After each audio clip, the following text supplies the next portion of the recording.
Bersyukur pada Allah Subhanahu wa Ta'ala bahwasanya pada pagi yang cerah ini kita masih ditakdirkan oleh Allah Subhanahu wa Ta'ala dalam kondisi sehat walafiat, tiada kurang suatu apapun, meskipun kita tahu bersama masih dalam suasana pandemi COVID yang tidak berkesudahan, dan kita berdoa saja semoga pandemi COVID-19 berakhir di 2021. Amin. Tanggal 19 Mei 2021 kita gunakan untuk silaturahim sekaligus halal bihalal keluarga inti Man 3 Cilacap. Pada kesempatan yang berbahagia ini, izinkan saya secara pribadi dahulu menyampaikan permohonan maaf yang setulus-tulusnya kepada Bapak Kepala Madrasah, kepada Bapak Komite, kepada Bapak dan Ibu pendidik dan tenaga kependidikan. Harapannya permohonan saya secara pribadi ini dulu dimaafkan ya Bapak dan Ibu. Terima kasih Bapak dan Ibu yang kami hormati, wabil khusus Bapak Kepala Madrasah. Pada kesempatan ini saya diberi amanat untuk menyampaikan ikrar Bapak dan Ibu pendidik dan tenaga kependidikan. Saya sampaikan mewakili Bapak dan Ibu permohonan yang tulus atas kesalahan-kesalahan yang kita laksanakan, yang kita perbuat selama 1 tahun. Saya mewakili Bapak dan Ibu, apabila di dalam saya mewakili Bapak dan Ibu kurang berkenan, mohon maaf yang sebesar-besarnya. Demikian yang bisa kami sampaikan. Billahi taufiq wal hidayah. Assalamualaikum warahmatullahi wabarakatuh.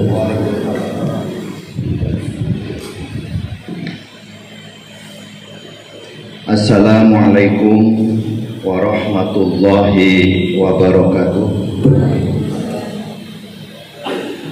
Allah Ta'ala fi kitabil karim. A'udzu billahi minasyaitonir rajim.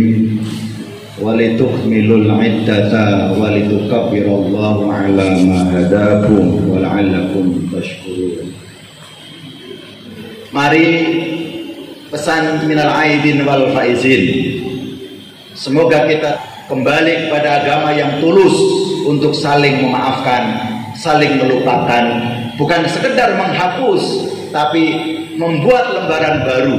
Kalau menghapus itu akan ada noda yang tersisa, tapi kalau membuka lembaran baru sudah tidak ada ruang.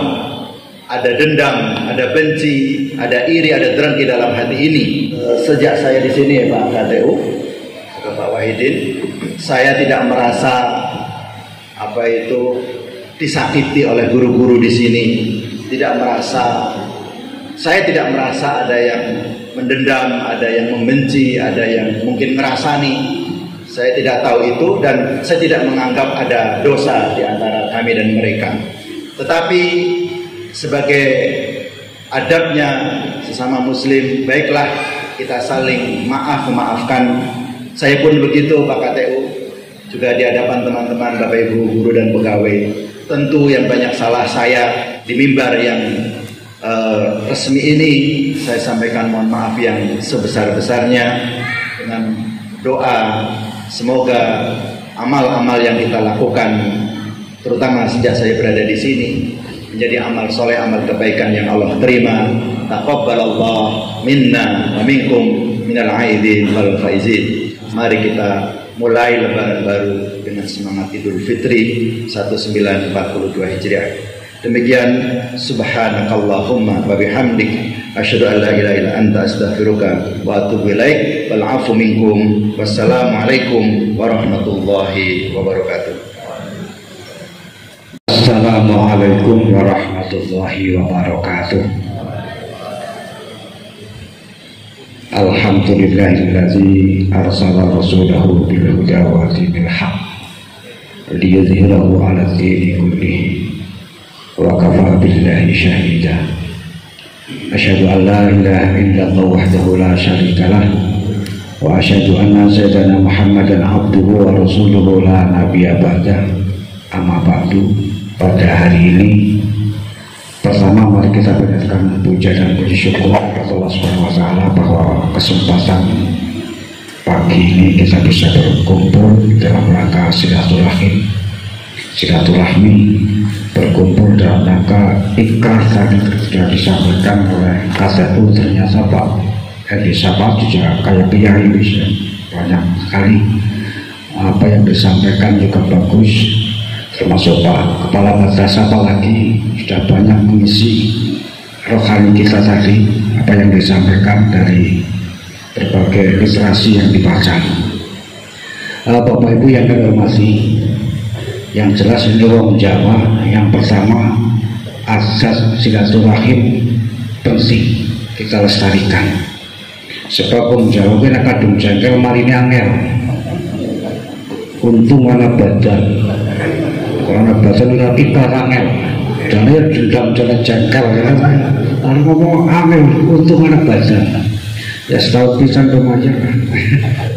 Alhamdulillah ada tradisi lebaran ini, mudah-mudahan ini tergolong asromul khairi sawaban al-birru wa silaturahim.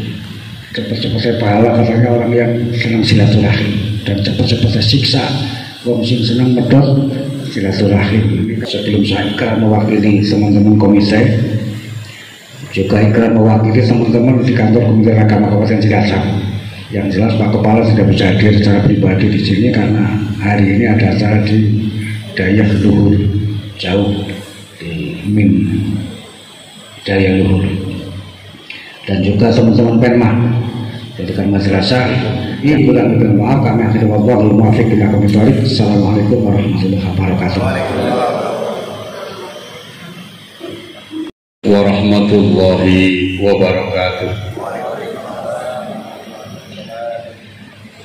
Innal hamdalillah nahmaduhu wa nasta'inuhu wa nastaghfiruh wa na'udzu billahi min shururi anfusina wa min sayyiati a'malina may yahdihillahu fala mudilla lahu wa may yudlilhu fala hadiyalah.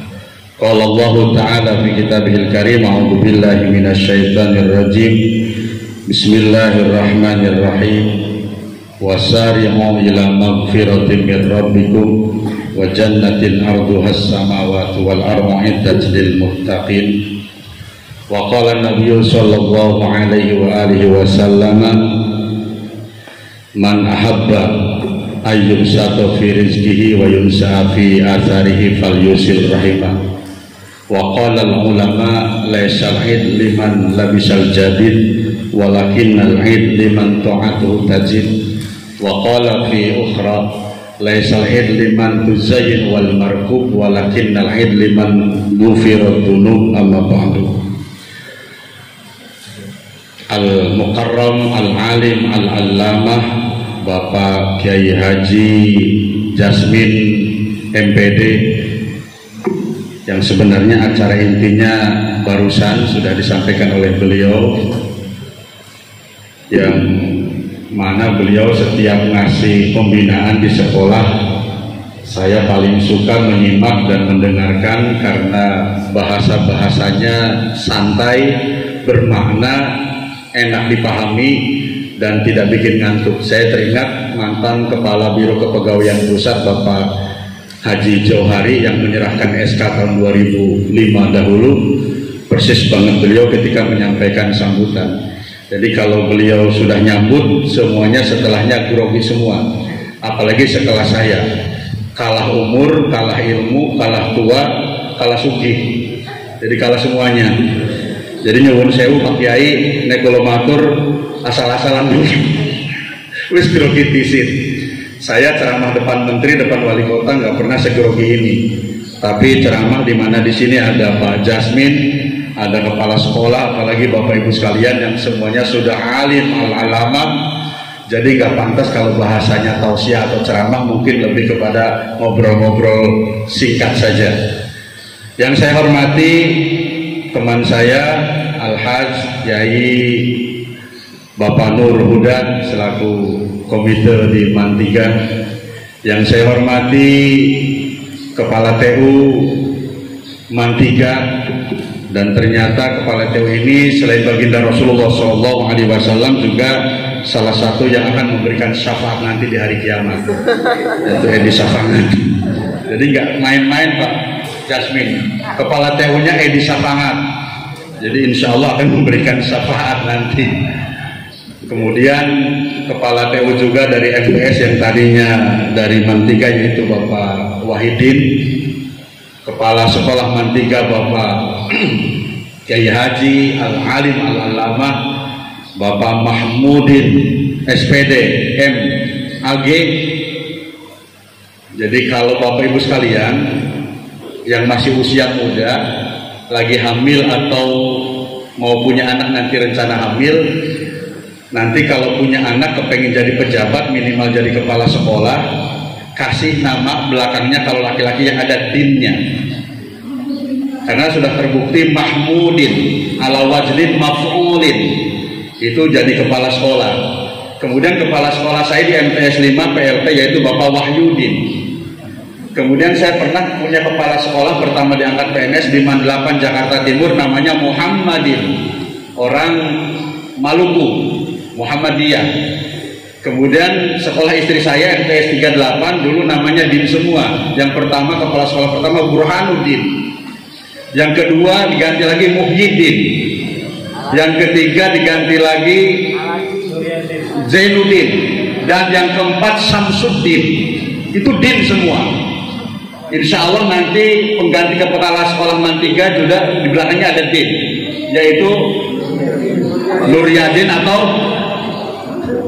Hudadin. Minimal agar anak dine minimal jadi kepala TU Wahidin. Jadi nama itu ternyata mengandung doa gitu. Kalau namanya belakangnya Man itu udah jauh dari kepala sekolah. Apa Urrohman? Nggak tahu kapan itu. Suwe pokoknya jadi kepala sekolah. Mentok diwakil. Apalagi belakangnya Ron, Imron, nah Abdul. Jadi ini sebuah peringatan keras buat kasih nama ini yang ada dindinya. Ini pengalaman karena nama itu mengandung doa. Ya. Bapak Ibu sekalian yang berbahagia dan dimuliakan Allah Subhanahu Wa Taala, tadi sudah banyak disampaikan oleh kepala sekolah. Jadi kepala sekolah ini ternyata adalah pernah bersaing sama saya tahun 95. Saat itu ada lomba Dai Kamtibnas. Jadi setiap polsek mengirimkan kandidat dai-nya untuk diadu di Polres lulus, kemudian di Polwil, naik lagi ke Polda. Waktu itu Pak Mahmudin masih kayak Iksa lah, masih unyu-unyu lah, masih makanya saya kenalnya masih kurus dulu ya, masih susah ya dulu, masih susah. Mahasiswa kan masih susah ya. Beliau mewakili Kedung nih Pak. Kedung, saya mewakili Banyumas tahun 95. Alhamdulillah saya yang juara waktu itu, makanya saya jadi penceramah, beliau nggak juara jadi kepala sekolah. Saya nyesel kalau tahu-tahu yang jadi kepala sekolah yang nggak juara, saya nggak juara aja waktu itu. Kemudian dipertemukan lagi di Mantiga dan beliaulah yang memberikan rekomendasi dan kemudahan buat saya dan istri saya bisa pindah ke Cilacap.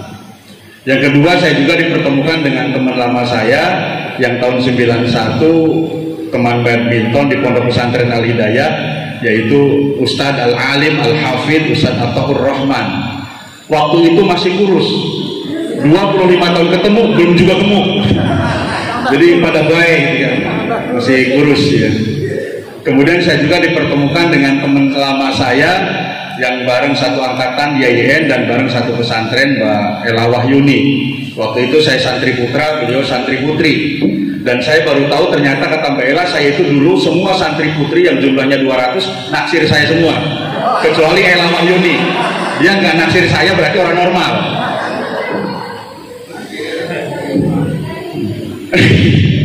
Jadi ketemu lagi sama teman-teman lama di sini.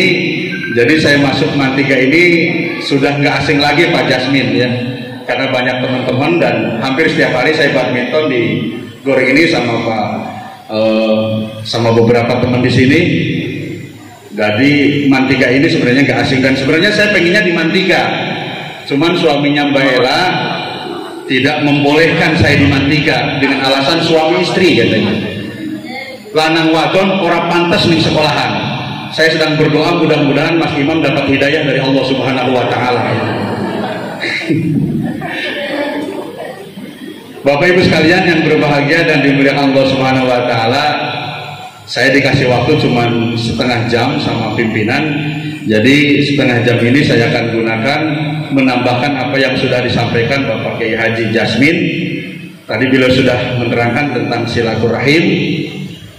Nah, tapi di Indonesia ini yang terkenal kalau Lebaran ini halal bil halal, bukan silaturahim, meskipun acaranya adalah silaturahim.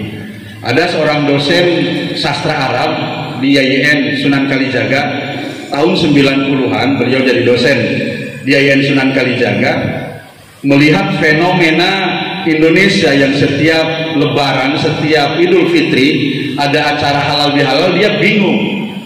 Lahir besar di Arab, kuliah sampai doktor di Arab, Islam terbesar, Muslim mayoritas adalah Arab, tetapi di sana nggak ada acara halal bihalal. Tapi beliau di satu sisi kagum sekali dengan acara halal bihalal.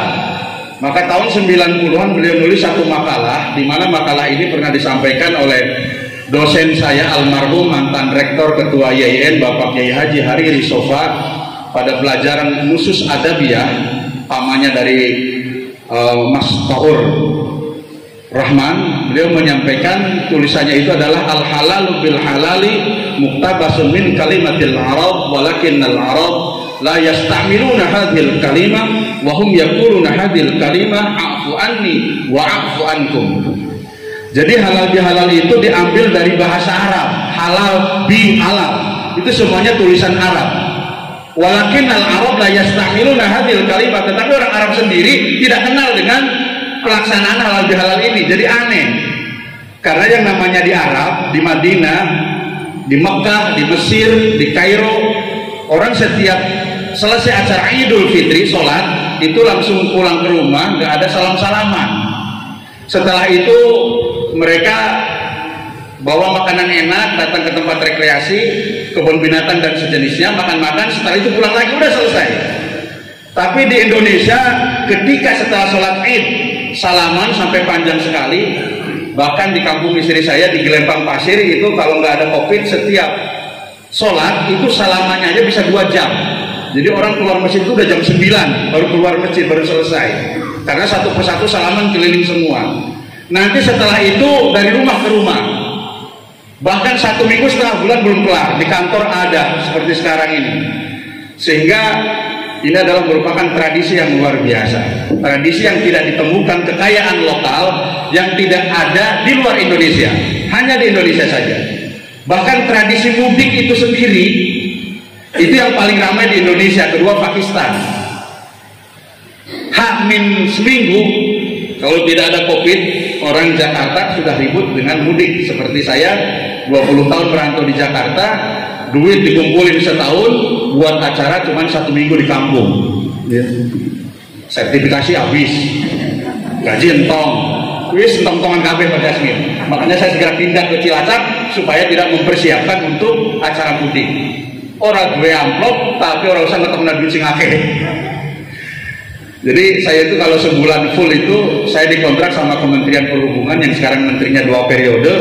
Itu 1 bulan saya selalu ngisi di semua divisi, baik di Direktorat Darat, Laut, Udara, Perkereta Apian, semua bukber itu selama 10 tahun kemarin itu saya ngisi. Jadi saya pulang sekolah, absen jam 3, saya langsung ke Monas, Kementerian Perhubungan, nungguin buka bersama. Jadi duit tak kumpulin sebulan gitu ya, dikumpulin, baik yang dikasih istri maupun yang diselesepin. Ada duit-duit yang diselesepin dan itu selalu ketahuan. Iya. Jadi saya sesuai dengan cita-cita saya dulu waktu masih bujang, ya Allah kasih saya istri yang pinter boleh duit. Bener, gue pojok boleh duit minum di beton. Saya nyimpen di buku ketemu, nyimpen di lepitan baju ketemu. Begitu ketemu, Mas kayak duit apa? Duit sial. Kenapa sih duit sial? Sial. Ketemu kue terus. Terakhir saya nyimpen di bawah jok mobil. Istri saya nggak pernah nyuci mobil. Suatu hari ini kalau selang, harus apa sih nyuci mobil? Modar, duit ketemu maning. Nah, dikumpulin berapa puluh juta, habis buat seminggu acara di kampung. Sekarang alhamdulillah nggak dapat amplop karena corona, karena belum ada juga ceramah, tetapi alhamdulillah pengeluaran tidak terlalu banyak. Pulang kampungnya cuma ke Gelempang Pasir sama ke Bumi Ayu. Jadi Allah Maha Adil. Bapak-Ibu sekalian yang Allah Subhanahu wa taala, jadi halal bihalal ini satu hari Pak Karno, Presiden Indonesia, kebingungan pasca kemerdekaan 1945 sampai 1948. Setelah merdeka ternyata tidak reda perseteruan, terjadi pemberontakan DITI, pemberontakan PKI Madiun, ketua partai yang satu dengan partai yang lain penteleng-pentelengan, saling mencurigai, antar menteri juga begitu. Akhirnya bingung bagaimana cara menyatukan mereka. Akhirnya menurut satu versi beliau soal ke Kiai Haji Wahab Hasbullah, di satu versi yang lain Kiai Haji Wahab Hasbullah diminta datang ke istana untuk menyampaikan solusi bagaimana cara menghadapi dan mempersatukan para pimpinan ini. Maka Mbah Wahab Hasbullah, pendiri NU, beliau menyampaikan kebenaran bapak mertua saya sempat ngaji kepada beliau beberapa tahun, 2 atau 3 tahun dengan Mbah Wahab. Kemudian beliau menyampaikan, wis agar kayak gini carane gawe baik jenenge silaturahim. Kata Pak Karno, kalau silaturahim udah biasa, Pak Kiai, sing liyane jajal. Oh iya, oh gini Pak Presiden, ini kan antar partai, antar menteri kan saling curiga-mencurigai. Itu kan dosa, dosa itu haram, haram itu harus dihalalkan. Maka muncullah spontan dari mulutnya Pak Kiai Haji Wabasbullah, yaitu wis kalau begitu bikin aja acara halal bihalal. Itu spontan. Nah Pak Karno aneh, wah ini bagus ini halal bihalal. Oke, kalau begitu nanti setelah Lebaran tak undang semua menteri, ketua partai, semua kabinet diundang di istana. Kemudian dalam satu meja mereka saling memaafkan. Maka sejak itulah kata halal bihalal mulai favorit di Indonesia. Pak Karno mengembangkan di wilayah pemerintahan, bahwa Hasbullah mengembangkan di wilayah pesantren dan masyarakat grassroots tingkat bawah. Maka sejak 1948 kata halal bihalal sudah sangat familiar di negeri tercinta ini. Bapak Ibu sekalian yang dimuliakan Allah Subhanahu wa taala, kemudian dari sisi kamus, halal bihalal ini, halal itu lawan kata daripada haram. Halal boleh, haram nggak boleh. Kemudian dalam kamus bahasa Arab, halal itu ternyata mengandung 3 arti. Yang pertama adalah menguraikan benang yang kusut. Ketika Nabi Musa alaihissalam kebingungan, sedang menjauh dari Fir'aun karena habis mukul Bani Israel sampai mati, sama Allah suruh mendatangi Fir'aun. Orang sedang menjauhi Fir'aun, suruh datang ke Fir'aun. Kalau saya jadi nabinya mendingan mundur teratur. Kata Allah, datangi Fir'aun. Waduh, gimana ya Tuhan saya mendatangi Fir'aun, sementara lisan saya ini nggak lancar, karena Nabi Musa ini ilahnya ini cendal, pernah terbakar ketika beliau makan api waktu masih kecil, suruh makan roti dan api. Kalau beliau makan roti maka dibunuh sama Fir'aun, maka sama Allah suruh makan api, maka apilah dimakan sehingga lidahnya terbakar dan cedal, ngomongnya susah. Salah satu nabi yang ngomongnya cedal yaitu Nabi Musa alaihissalam. Maka Nabi Musa berdoa kepada Allah, Rabbi shrah li sadri wa yassir li amri wahlul 'uqdatam min lisani yafqahu qawli. Wahlul, mudahkan, uqdatan, kata-kata yang susah. Jadi Nabi Musa minta dimudahkan lisannya untuk ngomong sama Fir'aun. Jadi Bapak Ibu sekalian, kalau grogi mau presentasi, saya lihat kan di Mantiga ini setiap hari ada presentasi di masjid ini, dan ada absen. Makanya saya datang ke sini ini takut di absen. Nanti di absen sama kepala nggak datang, tahun depan saya nggak dapat bingkisan. Ini kan rugi besar. Sebenarnya saya acara hari ini 2 sama kepala, satu di Mantiga sini, yang kedua kebenaran Pak Jokowi juga sedang mengadakan halal bihalal. Tapi saya memilih di sini karena di sana nggak dapat undangan. Kalau diundang ya itu milih mana ya, amplopnya gede. Ya, kalau kepala komite aja amplopnya 3, yang ceramah berarti kan 5 minimal. Amplop kosong. Hadirnya yang dimuliakan Allah Subhanahu wa taala, jadi mengurai benang yang kusut. Yang kedua, halal dalam kamus bahasa Arab bermakna mencairkan yang beku. Selama ini mungkin kita beku. Selama 1 tahun ada yang namanya hubungan kerja antara pimpinan dengan anak buah, dengan yang dipimpin pasti tidak selamanya harmonis. Kerjanya pimpinan perintah, kerjanya anak buah melaksanakan perintah. Cuman kadang ada perintah yang bisa dilaksanakan, cocok dilaksanakan, tapi tidak cocok di hati, tapi terpaksa. Itu juga terjadi dalam setiap instansi. Dan setiap model perintah pasti itu ada yang menyenangkan, ada yang tidak menyenangkan. Yang sangat menyenangkan cuma satu doang, THR. Sisanya adalah beban kerja. Tidak ada seorang pimpinan yang sempurna di dunia ini kecuali baginda Rasulullah SAW.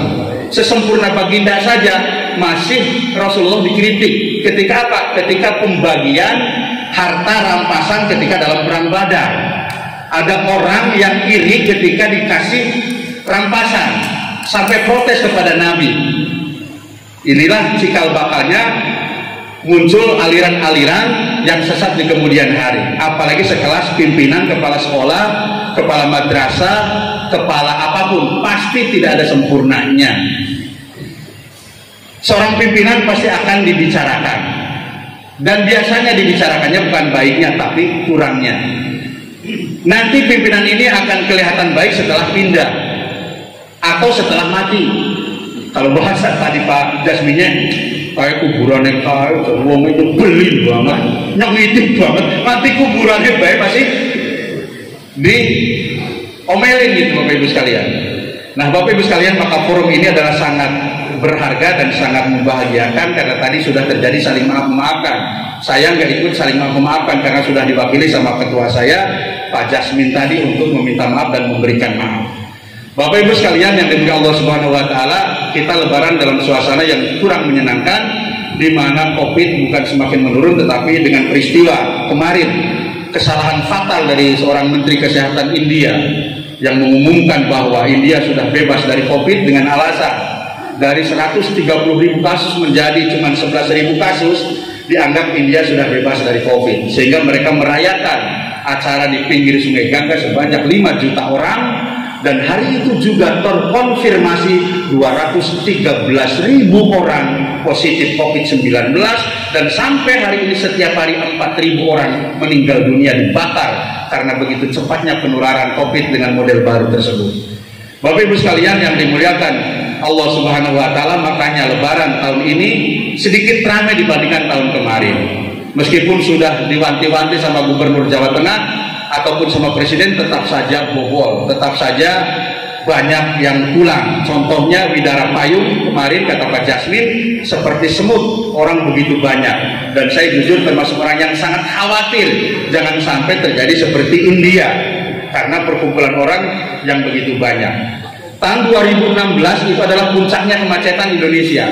32 km jalan tol itu macet total. Beberapa orang meninggal dunia karena kehabisan napas, kehabisan makanan, dan kehabisan minuman.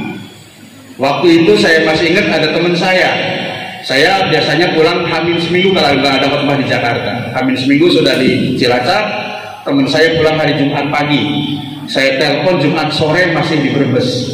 Saya telepon Sabtu sore masih di Brebes, sampai hari Minggu sore masih di Brebes. Ternyata memang dia rumahnya di Brebes. Jadi nggak nyampe ke Cilacap. Baiklah, serius banget ya.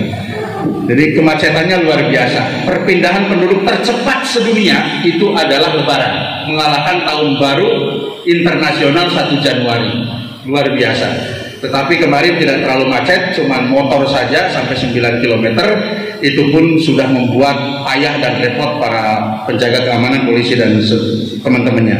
Hadirin yang dimuliakan Allah Subhanahu wa taala, sesuai dengan hadis bahwa silaturahim ini akan memanjangkan umur dan akan memudahkan rezeki. Oke, dosa kita dengan Allah sudah selesai. Man shoma ramadanan, man qama ramadanan, man qama lailatul qadri, ghufira lahu ma taqaddama min dambi. Itu dosa kepada Allah diampunkan dengan puasa dan ibadah-ibadah yang lain. Tetapi dosa sesama manusia belum selesai, hadirin. Dosa sesama manusia tidak akan selesai kecuali kita memberi maaf ataupun meminta maaf. Ada hadis yang sangat pedas yang sebenarnya jarang dikeluarkan oleh kiai karena ini hadis sangat menakutkan. Tapi saya coba menyampaikan, barangkali ini hadis bermanfaat buat kita sekalian. Suatu hari baginda Rasulullah bertanya kepada sahabat, "Atadruna mal muflis?" Tahukah kalian siapa orang yang bangkrut? Qalu, maka sahabat menjawab, "Al-muflisu fina," orang yang bangkrut di antara kami adalah malan dirhama wala mattah, orang yang nggak punya duit dan orang yang nggak punya harta.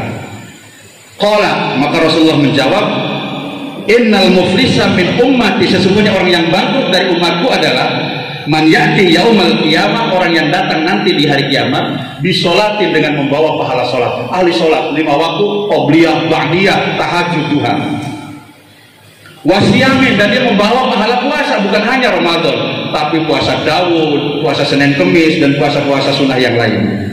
Wa zakatin, dan dia orang yang bangkrut itu adalah orang yang ahli zakat, bukan hanya zakat fitrah yang 2,5%, bahkan setiap dapat penghasilan dia bisa mengeluarkan 10-20% dari total penghasilannya. Wa ya'ti qad satama hada, orang yang ahli puasa, ahli zakat, ahli sholat ini, tetapi waktu hidupnya pernah memaki-maki si fulan, goblok-goblokin si fulan, mencemooh si fulan, ngomelin di depan umum sampai dia malu karena diomelin sama temennya, sama pimpinannya, sehingga aibnya terbongkar. Wa qadha bahada, dan memfitnah si fulan. Wa akala ma'ala hada, dan pernah korupsi. Nyuwun sewu, Indonesia menempati korupsi sangat tinggi di dunia ini. Negara mayoritas muslim tapi tingkat korupnya luar biasa. Bansos saja yang buat orang miskin dikorupsikan per paketnya 10.000. Itu yang ketahuan. Yang nggak ketahuan wallahu alam. Wa safaka dama hada, dan pernah menumpahkan darah si fulan. Wa daraba hada, dan pernah memukul si fulan. Ini semua terkait dengan hubungan manusia, nggak ada hubungannya dengan Allah. Kata Nabi Muhammad, itu orang bangkrut, nggak punya apa-apa. Padahal ahli sholat, ahli puasa, ahli zakat. Fayuqta hada min hasanati wa hada min hasanati. Orang-orang yang pernah disakiti, difitnah, dipukul, terbunuh dengan tangannya sendiri atau menggunakan tangan orang lain karena kekuasaannya, pernah dipermalukan, pernah difitnah, maka orang-orang ini akan datang kepada si fulan yang ahli zakat, ahli puasa, ahli sholat, meminta pahalanya. Dikasih pahala puasanya habis, datang lagi dikasih pahala zakatnya habis, datang lagi orang yang lain dikasih lagi pahala puasanya habis, sehingga dia nggak punya pahala apa-apa.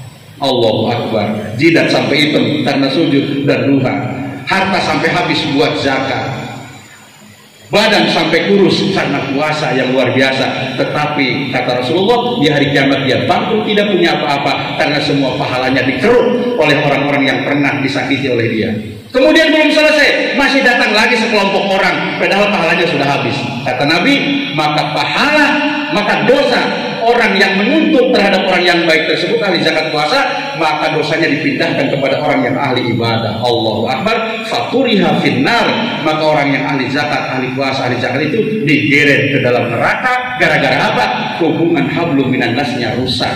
Ahli sholat, ahli zakat, ahli ibadah, tapi kalau ngomel sepuasnya dia, mempermalukan orang tanpa memperhatikan yang lain, menuduh orang tanpa bukti, memukul secara fisik ataupun secara ucapan sehingga dia malu dan dendam di dalam hatinya. Naudzubillah, summa naudzubillah. Maka pada hari ini sangat berharga buat kita sekalian. Tadi sudah saling memaafkan selaku pimpinan kepada karyawan, karyawan kepada pimpinan.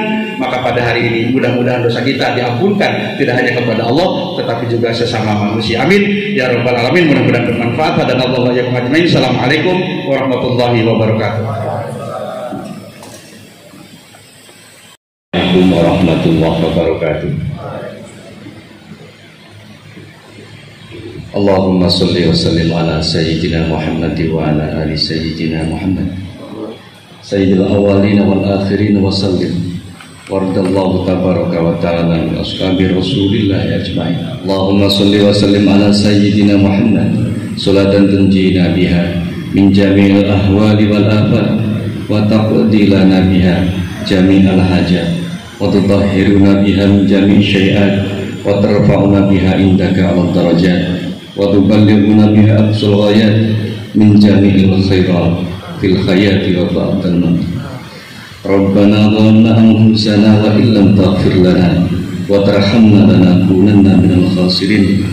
Rabbana ighfir lana wa li ikhwanina alladhina sabaquna bil iman wa la taj'al fi qulubina ghillan lil ladzina amanu Rabbana innaka anta ra'ufur rahim. Allahumma iftah 'alaina abwabal khairat wa abwabal barakah wa abwaban ni'mah wa abwabar rizqi wa abwabal quwwah wa abwabas sikhah wa abwabas salam bi rahmatika ya arhamar rahimin. Allahumma inna a'udzubika minal hammi wal hazan wa a'udzubika minal 'ajzi wal kasal. Allahumma la sahla illa ma ja'alahu sahlan. Rabbana afrih 'alaina sabran wa tsabbit aqdamana fansurna 'alal qaumil kafirin bi rahmatika ya arhamar rahimin. Allahumma inna nas'aluka salamatan fid dini wad dunya wal akhirah wa afiyatan fil jasad wa ziyadatan fil ilmi wa barakatan fil rizqi wa taubatan qabla maut wa rahmatan indal maut wa maghfiratan ba'dal maut wa najatan minan nar wal 'afwa indal hisab. Rabbana rabbij'alni muqimas shalah wa min dhurriyyati Rabbana wa taqabbal du'a innaka antas sami'ul alim. Allahumma antal 'alimu bil halli wa syaqwa wa antal qadiru 'ala kashfil balwa.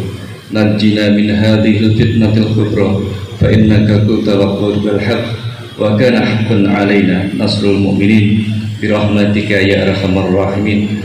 Rabbana atina fid dunya hasanah wa fil akhirati hasanah wa qina adzabannar wa qina adzabannar wa qina adzabannar wa adkhilna jannata ma'al abrar ya azizu ya ghaffar ya rabbal alamin.